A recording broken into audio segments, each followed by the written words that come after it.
Hello students, good morning. जैसे कि हमने फर्स्ट चैप्टर स्टार्ट किया है नंबर सिस्टम्स। इसके पहले के लेक्चर में हमने रेशनल नंबर कैसे फाइंड करते हैं दो नंबर्स के बीच में, ठीक है, वो देखा था। Whole numbers, natural numbers, integers, उसके बारे में आइडिया दिया था। Today we will move on next topic, that is real number and their decimal expansion. Real number जिसे बोलते हैं आपको पता है, कोई भी प्राइम नंबर हो, कंपोजिट नंबर हो, नेचुरल नंबर हो, रेशनल नंबर हो, इररेशनल नंबर हो, सभी को हम क्या बोलते हैं? Real numbers. आज हम उसके डेसिमल एक्सपेंशन के बारे में देखेंगे। डेसिमल एक्सपेंशन मींस क्या होता है? हम डिवाइड करके जो पॉइंट में आंसर लाते हैं उसे हम क्या बोलते हैं? Decimal expansion. तो यहाँ पे मैंने दो अलग अलग एग्जांपल लिए हैं ताकि आपको अच्छे से क्लियर हो जाए कि कैसे होता है, डेसिमल एक्सपेंशन में कैसे होता है, और अलग अलग आंसर आए तो हम किस हिसाब से उसको बोल सकते हैं कि ये कौन सा डेसिमल एक्सपेंशन है। तो ध्यान देना यहाँ पे। फर्स्ट हमने लिया है 5/8, ठीक है। 5/8 दैट मींस क्या होता है? 5 डिवीजन के अंदर जाता है, 8 बाहर निकलता है, ठीक है। जो ऊपर वाला होता है, न्यूमरेटर वाला पार्ट होता है, वो ऑलवेज डिवीजन के अंदर होता है और डिनोमिनेटर वाला पार्ट बाहर होता है। अभी आपको पता है कि 8 के टेबल में 5 नहीं आता है। 8 के टेबल में 5 नहीं आता है तो हम क्या करते हैं? यहाँ पे एक 0 लगाएंगे और यहाँ पे क्या लगाएंगे? पॉइंट, ठीक है। तो 8 6 जा 48। नाउ यहाँ पे 10, यहाँ पे 4, 10 - 2 8, 10 - 8 2, अगेन यहाँ पे 0। नाउ क्या होगा? 8 2 जा 16, 20 - 16 4, अगेन 0 क्योंकि 8 के टेबल में 4 नहीं आएगा, ठीक है। तो 8 5 जा 40। नाउ रिमाइंडर 0 0, दैट मींस हमें आंसर मिल गया। क्या मिला? 5/8 is equal to 0.625। That means हमें एक प्रॉपर आंसर मिल गया। हमारा यहाँ पे रिमाइंडर भी क्या आया? 0। तो इससे हम क्या बोलेंगे? टर्मिनेटिंग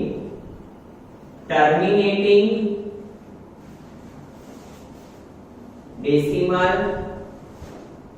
एक्सपेंशन, ठीक है। कब हम टर्मिनेटिंग बोलेंगे? जब हमें हमारा एक परफेक्ट आंसर मिल जाता है। 5/8 किया तो हमें क्या मिला? 0.625। हमारा रिमाइंडर भी क्या हो गया? 0 0, ठीक है। तो इसे हम क्या बोलेंगे? टर्मिनेटिंग डेसिमल एक्सपेंशन, ठीक है। पता चला? अगर यहाँ पे हमारा आंसर कंप्लीट हो जाता है, डिवीजन में यहाँ पे रिमाइंडर 0 0 आता है, तो हम क्या बोलेंगे? इसे terminating decimal expansion. Now second type, यहाँ पे हमने 5/7 किया है। चलिए 5/7 करके देखते हैं। तो 5/7, अगेन 7 के टेबल में 5 नहीं आएगा, ठीक है। तो ये क्या हो जाएगा? 0। यहाँ पे 0 लगाएंगे तो यहाँ पे पॉइंट के आगे हम 0 करते हैं। नाउ 7 7 जा 49, तो यहाँ पे क्या होगा?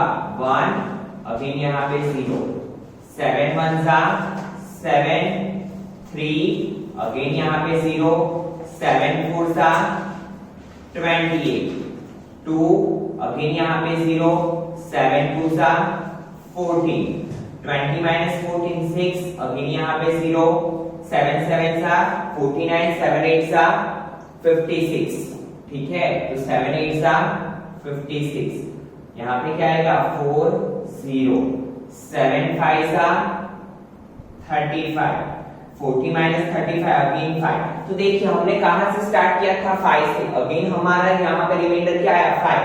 तो अगेन हम यहाँ पे क्या करेंगे? 7 7 जा 49, अगेन 1। तो देखो यहाँ से हमारा पूरा रिपीट हो रहा है। 5 0 5 0 4 9 4 9, अगेन यहाँ पे 1 0 लिखेंगे तो रिपीट हो रहा है। तो क्या होगा? यहाँ पे देखो 0.7148242857, अगेन यहाँ पे 1 4 2 8 5 ऐसे रिपीट होता जाएगा। हमें हमारा परफेक्ट आंसर मिलेगा नहीं। परफेक्ट आंसर मींस हमारा रिमाइंडर 0 होगा नहीं, ये क्या होगा? कंटिन्यू होता जाएगा। तो हम क्या लिख सकते हैं इसके आंसर में? 5/7 0.714285। 5 के बाद अभी हमारा रिपीट हो रहा है 7 से, तो हम इसके ऊपर बार कर देंगे। जो डिजिट रिपीट हो रहा है उसके ऊपर हम क्या कर देंगे? बार कर देंगे। क्यों? क्योंकि ये की यही चीज रिपीट हो रही है, ठीक है, तो जो चीजें रिपीट हो रही है उसमें हम क्या कर देंगे बार, क्योंकि अभी यहाँ पे क्या आ जाएगा 7 1 4 2 8 5। तो जब भी हमारा डिनोमिनेटर 0 नहीं होता है और एक चीज रिपीट होती है तो उसे हम क्या बोलते हैं, नॉन टर्मिनेटिंग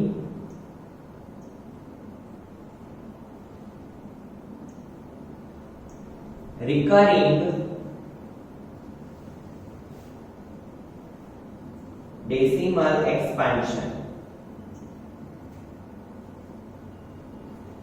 ठीक है, क्या बोलेंगे हम इसे, टर्मिनेटिंग किसे बोलते हैं, जब हमारा डिनोमिनेटर 0 होता है और यहाँ पे क्या हुआ, काफी सारा हमने डिवीजन किया बट हमारा डिनोमिनेटर 0 नहीं होता है, तो हम इसे क्या बोलेंगे, non terminating recurring decimal expansion. Recurring word पे ध्यान देना है, रिकरिंग कब यूज होगा, जब एक चीज भी आगे रिपीट होगी तब। ठीक है, और अगर ऐसा नहीं हो रहा है, यहाँ पे ऐसा हो रहा है 0.71428 6 9 8 7 5 4 up to dot dot dot, एक चीज अगर रिपीट नहीं हो रही है डिवीजन करने के बाद, तो यहाँ पे क्या आ जाएगा, नॉन टर्मिनेटिंग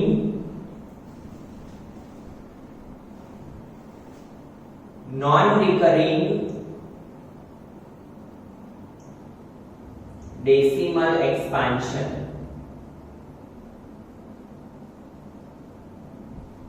दोनों में फर्क क्या है स्टूडेंट्स, रिकरिंग किसे बोलेंगे कि एक डिजिट के बाद क्या होगा, फिर से वही डिजिट रिपीट होंगे, 7 1 4 2 8 5, उसके बाद क्या होगा, अगेन 7 1 4 2 8 5, अगेन 7 1 4 2 8 5, तो उसे हम क्या बोलेंगे, non terminating recurring. But non terminating non recurring का बोलेंगे कि यहाँ पे कुछ चीज, कोई भी चीज रिपीट नहीं होगी, आगे बढ़ता ही जाएगा, जिसका एंड पॉइंट हमें पता नहीं है, अप टू इनफाइनाइट तक चलता जाएगा, एक परफेक्ट आंसर नहीं मिलेगा, तो उसे हम क्या बोलेंगे, non terminating non recurring decimal expansion. तो आई होप सो आपको terminating decimal expansion, non terminating recurring decimal expansion और non terminating non recurring decimal expansion के बारे में आइडिया क्लियर हुआ होगा। Now we will see next exercise 1.3। आपकी exercise 1.2 जो है वो नंबर लाइन वाली एक्सरसाइज है, वो जब हम आपका क्लास स्टार्ट होगा तब स्टार्ट करेंगे ताकि आपको अच्छे से समझ में आ सके। ठीक है, अभी मैं आपको करवाऊंगा तो इतना अच्छे से समझ में नहीं आएगा, तो वो एक्सरसाइज हम जब आपकी स्कूल स्टार्ट होगी तब करेंगे। ठीक है स्टूडेंट्स, तो सी एक्सरसाइज 1.3। नाउ सी स्टूडेंट, दो पॉइंट्स मैंने लिखे हैं कि आपको पता चले कि क्या है रेशनल नंबर में क्या होता है, हमें डेसिमल एक्सपेंशन क्या मिलता है, इरेशनल नंबर में क्या मिलता है। तो ये दोनों पॉइंट्स आपको अपनी नोटबुक में भी लिखने हैं, ध्यान देना। A number is rational, number rational कब होगा, if and only if it's decimal expansion is terminating और नॉन टर्मिनेटिंग रिकरिंग। दो कंडीशन में हमारा नंबर रेशनल हो सकता है, एक तो कब, जब हमें डेसिमल एक्सपेंशन क्या मिलेगा, टर्मिनेटिंग, मींस हमारा रिमाइंडर क्या हो जाएगा 0, और दूसरा क्या, non terminating recurring. Non terminating recurring आपको पता है कि एक चीज आगे रिपीट होती जाएगी, तो उससे हम क्या बोलेंगे, नॉन टर्मिनेटिंग रिकरिंग। तो नंबर इरेशनल कब होगा, जब हमें क्या मिलेगा डिवीजन में, if and only if its decimal expansion is non-terminating and non-recurring। क्या होगा, कोई भी नंबर रिपीट नहीं होगा और एंड तक चलता जाएगा, जिसका एंड पॉइंट हमें पता नहीं है, तो वैसे नंबर को हम क्या बोलेंगे, इरेशनल। ठीक है, उसका डेसिमल एक्सपेंशन क्या होता है, non terminating and non recurring. Now see your exercise 1.3 question number 1। Right the following in decimal form and say what kind of decimal expansion each has। हमें क्या करना है, इसको डेसिमल में कन्वर्ट करना है। डेसिमल में कन्वर्ट करना तो आपको आता ही है, बट क्या करना है, उसका फॉर्म भी लिखना है कि वो कौन सा फॉर्म क्रिएट कर रहा है। ठीक है, तो देखिए पहले 36/100, तो आपको पता है कि जब भी ऐसा हो, नीचे 100 हो 10 हो तो हम डायरेक्टली पॉइंट कट करते हैं, नीचे 20 है तो हम पीछे से पहले 36 लिख लेंगे, 2 0 है तो पीछे से स्टार्ट करेंगे 1 और 2, 2 0 है तो 2 डिजिट के आगे पॉइंट आ जाएगा 0.36। दैट मींस ये हमें परफेक्ट आंसर मिल गया 0.36। तो इसका डेसिमल एक्सपेंशन क्या होगा, टर्मिनेटिंग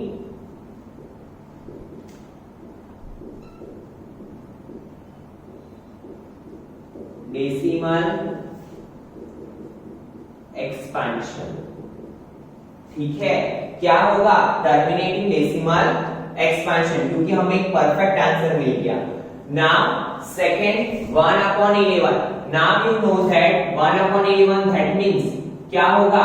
1 अंदर जाएगा, 11 बाहर आएगा। ठीक है, अभी आपको पता है कि 11 के टेबल में 1 नहीं आता तो हम 0 करेंगे, यहाँ पे पॉइंट के आगे 0। बट सी 11 के टेबल में 10 नहीं आता तो अगेन हमें एक 0 ऐड करना पड़ेगा। अगर हमने यहाँ पे 0 ऐड किया तो यहाँ पे भी 0 लगाना पड़ेगा। नाउ 11 9 जा 99, 100 माइनस 99 1। ठीक है, 0 अगेन 0 लगाया तो यहाँ पे क्या करना पड़ेगा? 0। 11 9 जा 99। तो सी ये तो क्या हो रहा है? रिपीट हो रहा है। ठीक है, अगेन ऐसे रिपीट होता जाएगा, बट आंसर हमें फिक्स ही मिल रहा है 090909। ठीक है, तो हमारा आंसर क्या आया? 0.09 के ऊपर बार। क्यों? क्योंकि 090909 रिपीट हो रहा है, तो इसे हम क्या बोलेंगे? Non terminating recurring. ठीक है, क्योंकि हमें आंसर पता है 090909 रिपीट होगा, तो इसे हम क्या बोलेंगे? Non terminating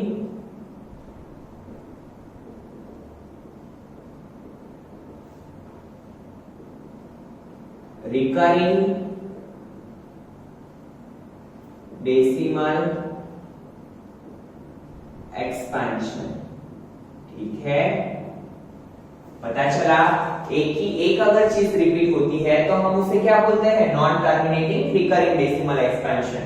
now see third question 4 1/8, तो 4 8 जा 32, 32 प्लस 1 इसे क्या लिख सकते हैं हम? 33/8। ये दोनों का मल्टीप्लिकेशन होता है, कैसे करेंगे हम? ये दोनों का मल्टीप्लिकेशन प्लस 1 डिवाइड बाय 8 होता है।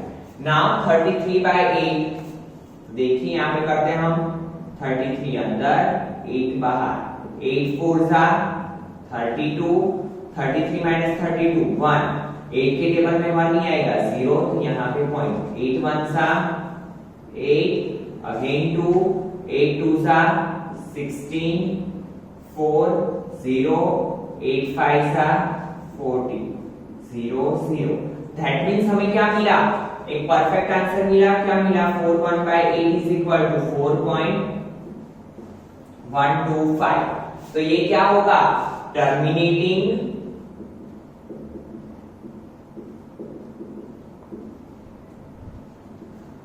Decimal expansion.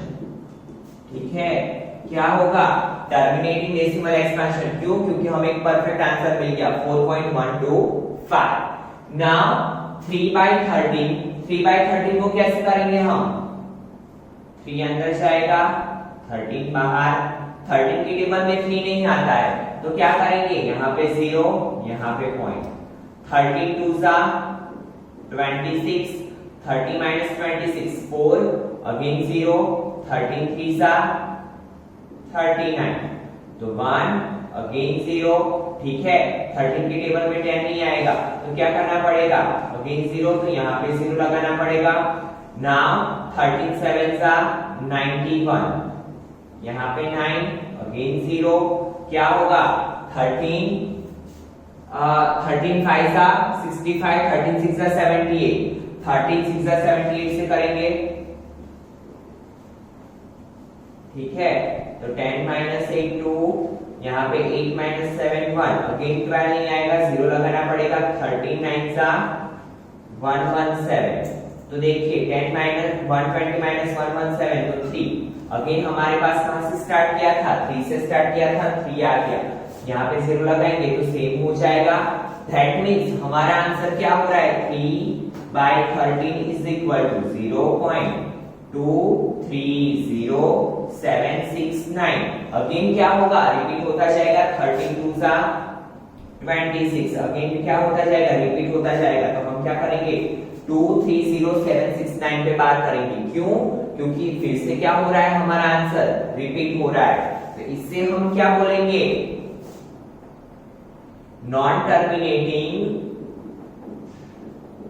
रिपीट हो रहा है that means recurring, non terminating, answer क्या हो रहा है, रिपीट, तो रिकरिंग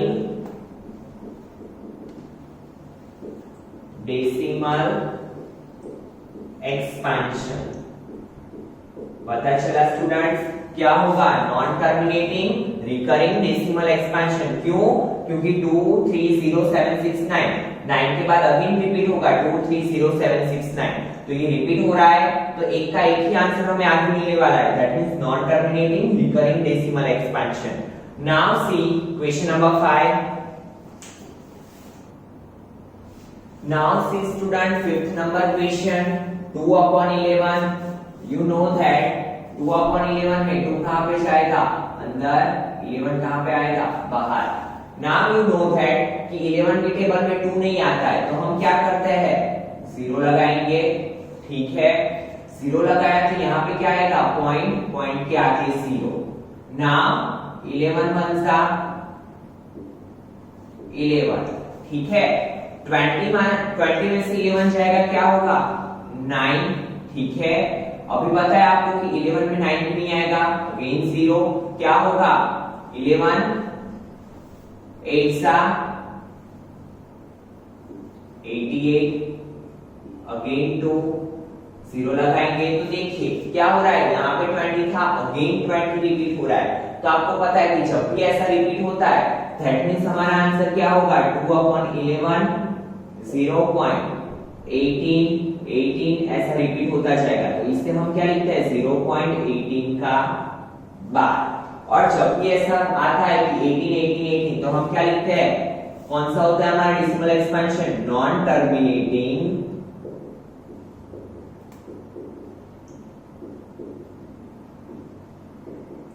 रिकरिंग, रिपीट हो रहा है, दैट मींस क्या लिखते हैं हम, रिकरिंग डेसिमल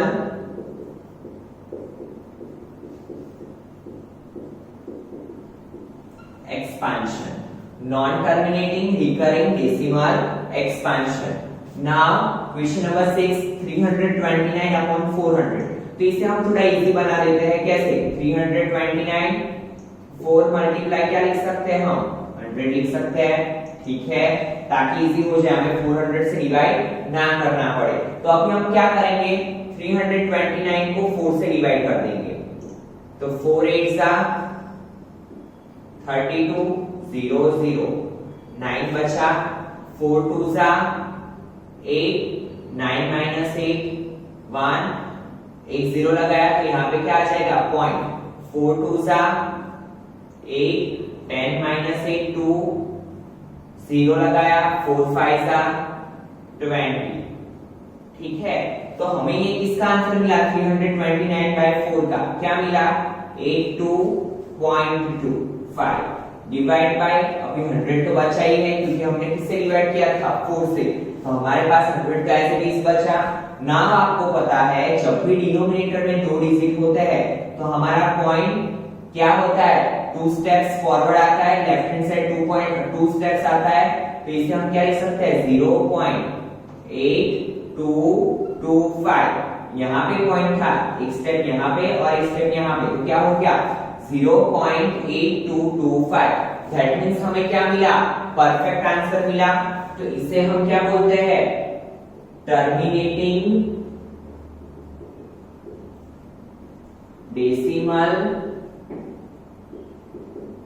एक्सपेंशन, ठीक है, क्या बोलेंगे हम इसे, टर्मिनेटिंग डेसिमल एक्सपेंशन। क्यों, क्योंकि हमें एक परफेक्ट आंसर मिल गया 0.8225, इससे आगे कुछ भी बढ़ नहीं रहा है, ठीक है, तो इसे क्या बोलेंगे हम, terminating decimal expansion. Now question number 2 क्या बोल रहा है, question number 2, you know that 1/7 is equal to 0.142857, ये डिवीजन हमें पहले से ही दे दिया है, 0.142857 का बार, दैट मींस ये के यही डिजिट आगे क्या हो रहा है, रिपीट। ये बात देख के हमें पता चल जाता है कि क्या होगा, 142857 के बाद 142857 रिपीट हो रहा होगा, ठीक है। और ये एक्सपेंशन को क्या बोलते हैं हम, नॉन टर्मिनेटिंग रिकरिंग, क्योंकि डिजिट रिपीट हो रहा है तो इसे क्या बोलेंगे, non terminating recurring decimal expansion. Now Can you predict what the decimal expansions of 2 by 7, 3 by 7, 4 by 7, 5 by 7, 6 by 7? हमें किसका आंसर फाइंड करना है? 2 by 7 का, 3 by 7 का, 4 by 7 का, 5 by 7 का and 6 by 7 का। Are without actually doing the long division। क्या बोला है कि लॉन्ग डिवीजन हमें नहीं करना है, डिवीजन मेथड हमें अप्लाई नहीं करना है। Without division we have to find the answer.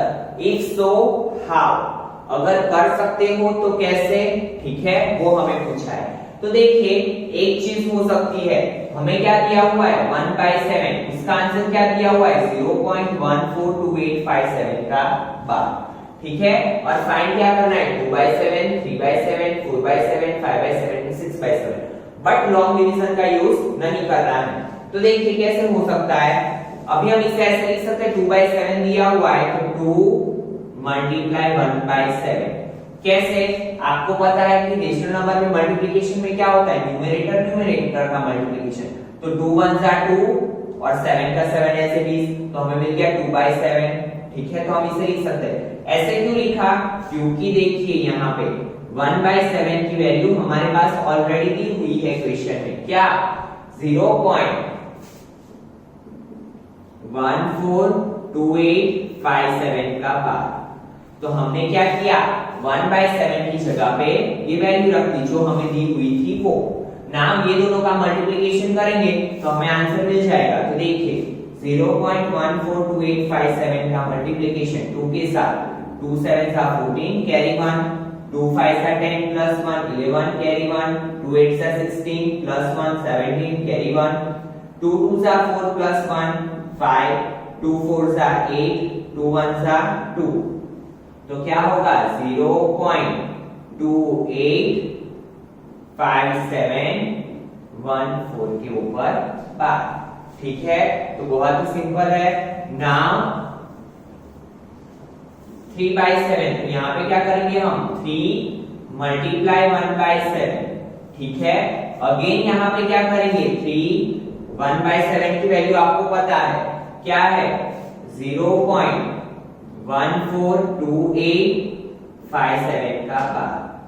Now do multiplication of these two digits, तो 0.142857 मल्टीप्लाई 3 क्या होगा 3 7 सा 21 कैरी 2, 3 5 सा 15 प्लस 2 17 कैरी 1, 3 8 सा 24 प्लस 1 25 कैरी 2, 3 2 सा 6 प्लस 2 8, 3 4 सा 12 कैरी 1, 3 1 सा 3 plus 1 4।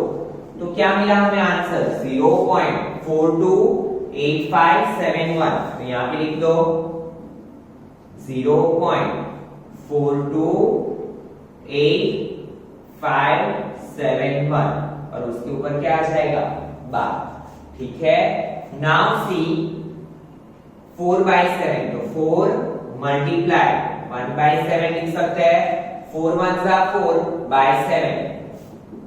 As we know that 4 multiply 1 by 7 की वैल्यू ऑलरेडी हमारे पास है क्या 0.142857 के ऊपर बार, ठीक है। तो क्या करेंगे हम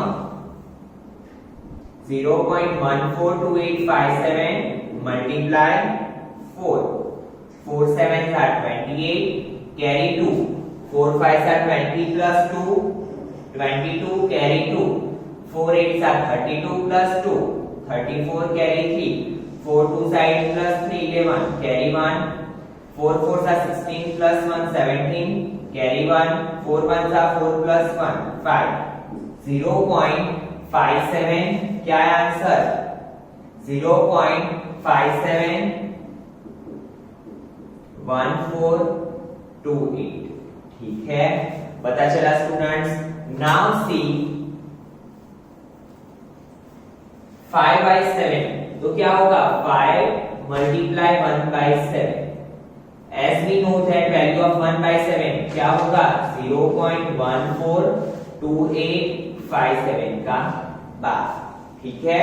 तो देखिए 0.142857 मल्टीप्लाई क्या करेंगे 5 5 7 सा 35 carry 3, 5 5s are 25 plus 3, 28 carry 2, 5 8s are 40 plus 2, 42 carry 4, 5 2s are 10 plus 14 carry 1, 5 4s are 20 plus 1 carry 2, 5 1s are 5 plus 2 7. तो क्या होगा 0.714285 के ऊपर 12. वैसे ही यू हैव टू फाइंड 6/7. तो क्या करोगे 6 मल्टीप्लाई 1/7, 6 मल्टीप्लाई 0.142857 के ऊपर 12. और इसका आंसर आप खुद से लिखोगे. ठीक है, फिर से एक बार समझिए क्या दिया था हमें. वैल्यू ऑफ 1/7 क्या थी 0.142857 का 12. And we have to find the value of 2/7, 3/7, 4/7, 5/7 and 6/7 without doing division. तो हमने क्या किया, we converted 2/7 into 2 multiply 1/7 and we have the value of 1/7. Then we put the value of 1/7 instead of 1/7. ठीक है, 2 multiply 0.14257 और ये दोनों का मल्टीप्लिकेशन करके जो आंसर आया वो हमने लिख दिया. ठीक है, तो आज के लेक्चर में हमने क्या पढ़ा, डेसिमल एक्सपेंशन के बारे में. और आपको 3 चीजें मैंने समझाई. क्या कि अगर हमें एक परफेक्ट आंसर मिल रहा है, रिमाइंडर 0 हो रहा है, दैट मींस क्या होगा, टर्मिनेटिंग डेसिमल एक्सपेंशन. अगर हमें रिमाइंडर 0 नहीं हो रहा है, आगे एक की एक वैल्यू कंटिन्यू हो रही है, ठीक है, तो उसे क्या बोलेंगे हम, non terminating recurring decimal expansion. और हमें पता ही नहीं है कि आगे कौन सी वैल्यू कंटिन्यू हो रही है, अलग अलग वैल्यूज आ रही है और हमें एक परफेक्ट आंसर नहीं मिल रहा है, दैट मींस वो क्या होता है, non terminating non recurring decimal expansion. ठीक है, तो आज की वीडियो लेक्चर में यहां तक रखते हैं. नेक्स्ट वीडियो लेक्चर में आगे की क्वेश्चंस करेंगे. Thank you students.